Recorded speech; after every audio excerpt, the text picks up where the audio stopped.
Hello everyone, and welcome to this special episode of Pulp Crazy. I'm Jason Aiken. In this episode, I will be discussing Richard B. Riddick, who I consider a modern-day pulp hero. More commonly known as Riddick, he is the main character in the Chronicles of Riddick film, video games, and motion comic series. I hope to do two things with this video. 1. Get Pulp fans interested in the Riddick series before the new Riddick movie comes out September 6th. And 2. Get Riddick fans interested in Pulp stories. This episode will also discuss characters who I believe are Riddick's pulp ancestors. For the Riddick fans who don't know what pulp magazines are, the name pulp is derived from the cheap wood pulp paper the magazines were published on. Pulp magazines were published from 1896 through the 1950s. Pulps were entertainment for the masses, and were devoted to many different themes of fiction, such as action, adventure, westerns, sports, science fiction, fantasy, war, and romance. Sadly, the pulps died out in the 1950s, but their spirit lives on today through novels, TV shows, movies, and comic books. If we had pulp magazines that were available to the masses today, I believe Riddick would be right at home in them. The character certainly holds up well in prose form in the novelizations for Pitch Black and the Chronicles of Riddick. Riddick, played by Vin Diesel, made his first appearance in the film Pitch Black. The director of Pitch Black, David Twohy, wrote the screenplay for Pitch Black from material developed by Jim and Ken Wheat. Since Pitch Black, both David Twohy and Vin Diesel have further developed this character into who he is today. While Riddick is the hero in the Riddick films, he is more of an anti-hero, a dark hero. He is a trained killer with a unique ability to see in the dark. He is a master of stealth and has peak human abilities. He also possesses an animal instinct and strong force of will. On top of this, he is also a skilled fighter and pilot. He has starred in 3 films so far: Pitch Black, Dark Fury, and the Chronicles of Riddick. He has also starred in 2 video games, Escape from Butcher Bay and Assault on Dark Athena. July 19th, 2013 saw the release of a motion comic called Blindsided, which he starred in. There is also a new film coming out September 6th, 2013 titled Riddick, which I previously mentioned. The 3 films are very well done, and are in a way a throwback to classic science fiction and fantasy stories. Pitch Black focuses on a band of survivors marooned on a barren planetoid, inhabited by flesh-eating monsters called bioraptors. They happen to crash land the day before an eclipse, where the planet's 3 suns are blocked by the planet's moon. Sunlight, and light in general, is deadly to the bioraptors, so when the eclipse comes out, they come out, and they devour everything in sight. In order to better their chance of survival, the crew release a convict, Richard B. Riddick, in exchange for his help. Riddick proves to be a valuable asset, to say the least. Pitch Black was released in 2000, and is best classified as a sci-fi horror film.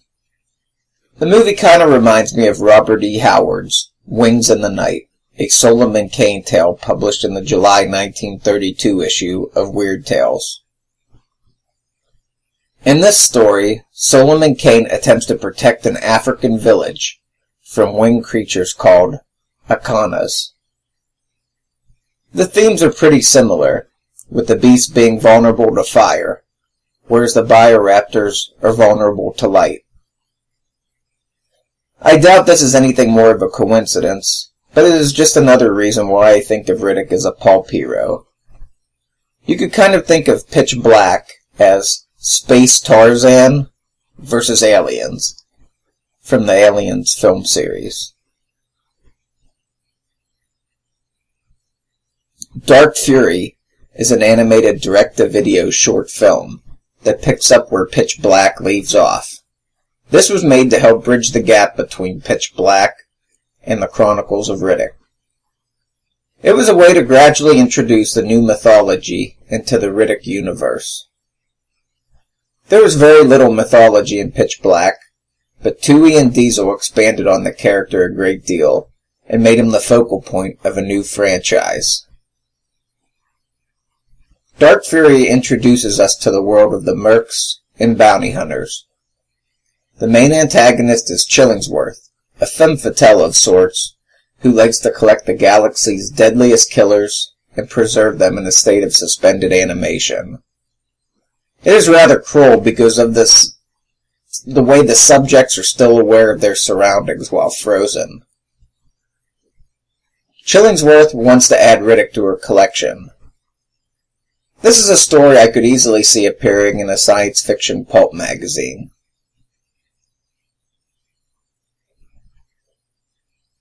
The Chronicles of Riddick explodes with the expanded mythology developed by Tui and Diesel. Riddick has gone from a killer with morals to an intergalactic savior from a lost warrior race. If Pitch Black is Space Tarzan versus Aliens, then the Chronicles of Riddick is Space Conan. In this film, Riddick finds he is the universe's only hope against a cult of migrating death worshippers called necromongers. They are led by the wholly half-dead Lord Marshal Zyla. This film reminds me of Robert E. Howard's Conan stories, where Conan has to fight a dark wizard, such as in the Scarlet Citadel and the Hour of the Dragon, which are both King Conan tales. Substitute Riddick for Conan, and Lord Marshal Zyla for Sotalante and Zalutan.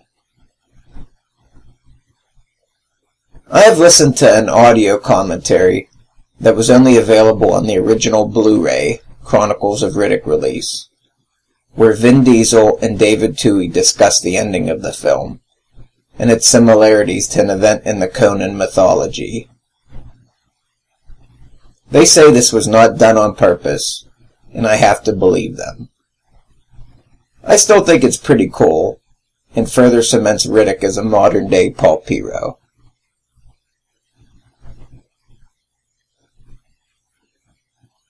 I really can't comment too much on the video games, other than that I enjoyed them. I couldn't find anything in them that brought my mind to the pulps or any pulp storyline in particular. They do add to the mythology of the Riddick universe and act as prequels. They're set before Pitch Black. I enjoyed playing both games. They are first-person stealth games, where you get to be Riddick and stalk through the shadows. The motion comic, called Blindsided, has a bit of a pulp theme in regards to the dulling of one's animal senses when they are out of their natural environment or out of practice. Riddick's animal senses and instincts are something I will discuss in greater detail next, when I go into Riddick's pulp ancestors.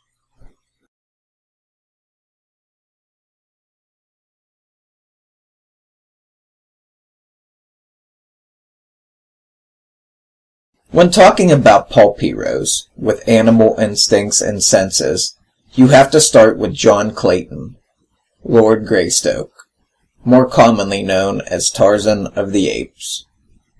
Created by Edgar Rice Burroughs, Tarzan was raised in the African jungle from infancy by a tribe of great ape-like beings.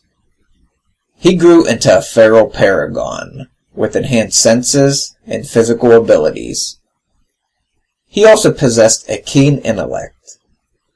Tarzan taught himself how to read from picture books left in his parents' cabin, and he would later speak multiple languages. The character has been stereotyped in popular culture as a brute who speaks broken English, but this is not the case in the original Edgar Rice Burroughs pulp tales. The Tarzan stories are set in the late 1880s through the 1940s. These dates are according to research by pulp scholar and writer Philip Jose Farmer. Riddick reminds me of Tarzan in many ways. Riddick's opening internal monologue in Pitch Black probably says it best. They say most of your brain shuts down in cryosleep. All but the primitive side, the animal side. No wonder I'm still awake. As soon as I heard that line, I thought of Tarzan. Not only that, but even while blindfolded, supposedly under cryogenic sleep, Riddick is able to discern traits of his fellow passengers just by their smell.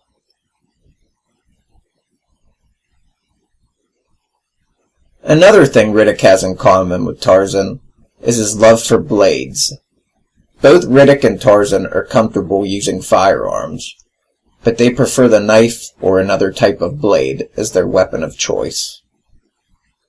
Tarzan prefers his father's hunting knife, while Riddick will take any type of blade or shiv he can get his hands on. Both also seem to form bonds with animals. Tarzan is able to communicate with various animals in his native habitat of the African jungle, while Riddick seems to be able to almost dominate them through sheer force of will, such as he does in the Chronicles of Riddick with the Hellhounds. From the promotional images of Riddick, it appears he befriends some type of jackal in the upcoming movie. Given this evidence, I think a case can be made for including Tarzan of the Apes as one of Riddick's pulp ancestors.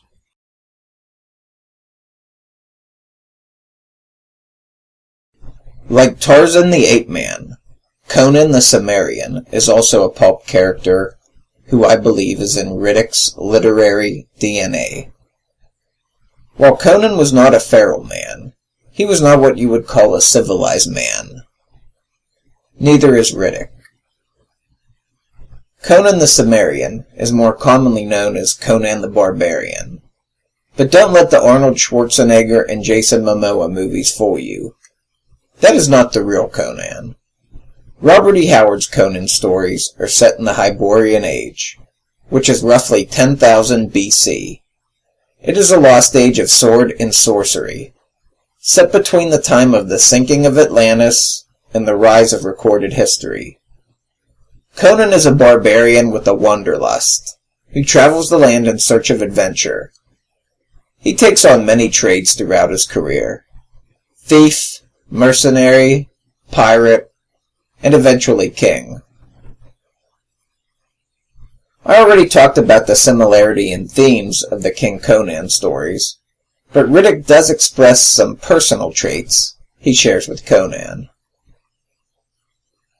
While both are not educated or from civilization, they possess calculating minds.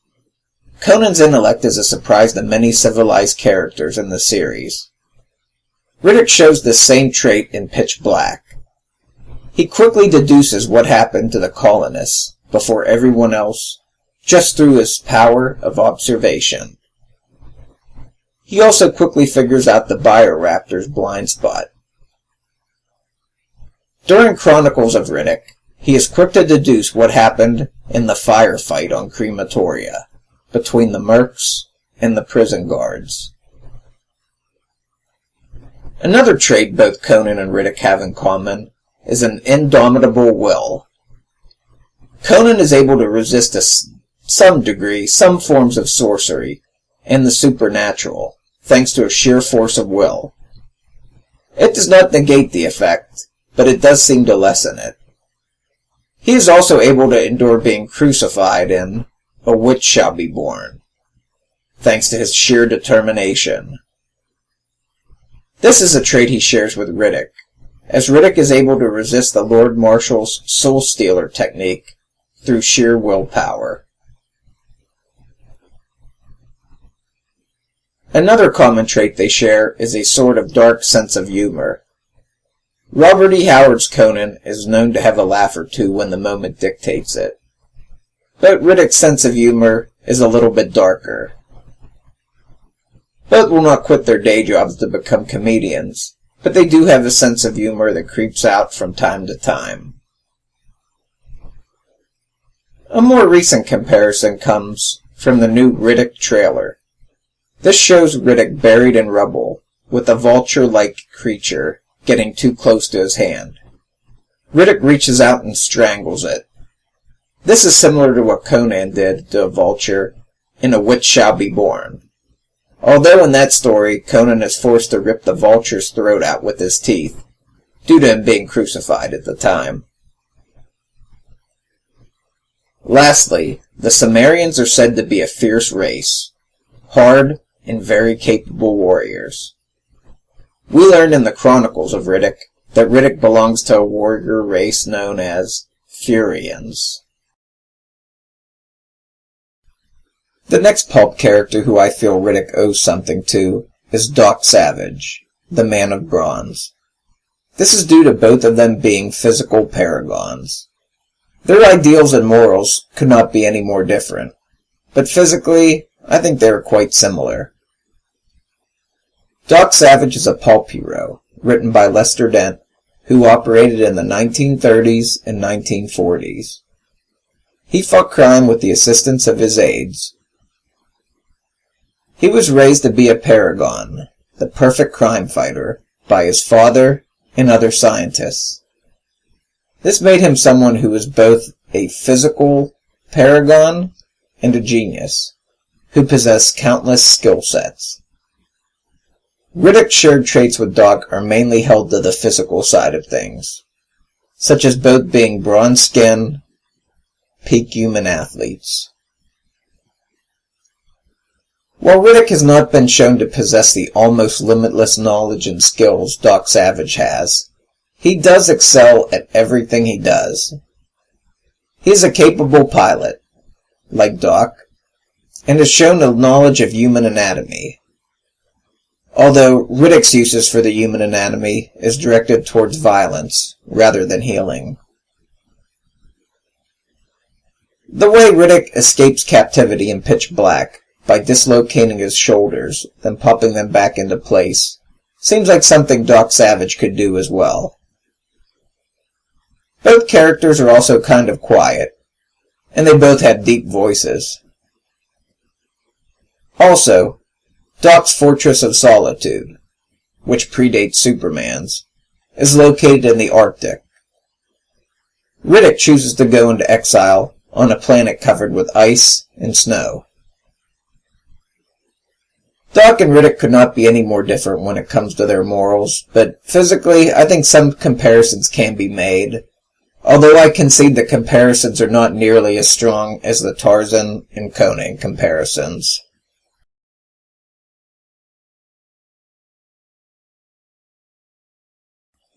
The final entry into Riddick's pulp ancestors is the most obscure of them all, the Black Bat. I have included him for one reason, and that is his unique ability to see in the dark. In a tale first published in the July 1939 issue of Black Book Detective, written by Norman Daniels, District Attorney Tony Quinn is blinded by acid. After a surgical operation, where another man's corneas are transplanted onto his eyes, he regains his sight. Andy gains the ability to see in the dark. Tony Quinn becomes the Black Bat and takes the fight out of the courtroom and into the streets. Riddick has this ability as well. There have been 2 different versions told of how he received this ability.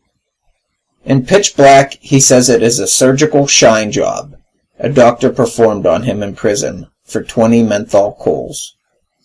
However, in the Escape from Butcher Bay video game, we learn this ability is part of his Furian heritage. Either way, this is another unique ability that Riddick shares with a Pulp hero. I hope this video has made Pulp fans interested in the Chronicles of Riddick universe. And I also hope this made the Riddick fans interested in reading some Pulp stories. I have uploaded videos onto my channel that focus on most of the Pulp characters mentioned here, save for the Black Bat, who I plan to add shortly. If you are interested in them, as well as learning about pulp fiction in general, those videos are a good place to start. Also, for Philip Jose Farmer's Wold Newton fans, Riddick is called the Alpha Furian in the novelization of the Chronicles of Riddick.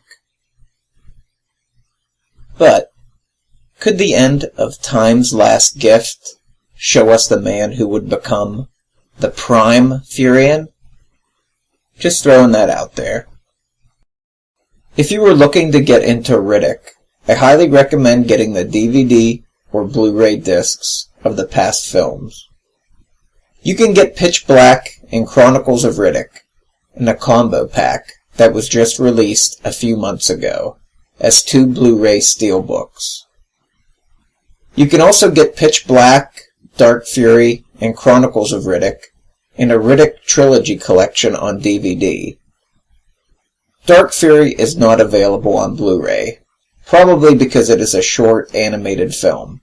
You can only buy it as an individual DVD or as part of the Riddick Trilogy DVD collection. When watching the films, be sure to watch the director's cut of both Pitch Black and the Chronicles of Riddick. If you watch the movies and want more mythology and lore, read the Chronicles of Riddick novelization by Alan Dean Foster. It expands the mythology even more. For more information on the Riddick universe, check out RiddickChronicles.com. Also, be sure to check out the new Riddick film, hitting theaters September 6, 2013. It looks like another great installment. Pulp Crazy is located at pulpcrazy.com. I'm at Pulp Crazy on Twitter and facebook.com/pulpcrazy. You can also email me at pulpcrazy@gmail.com. Thanks for watching. I hope you enjoyed this video. This was a little different than usual, but I had a lot of fun making it, and I hope I exposed some people to some new things. Until next time.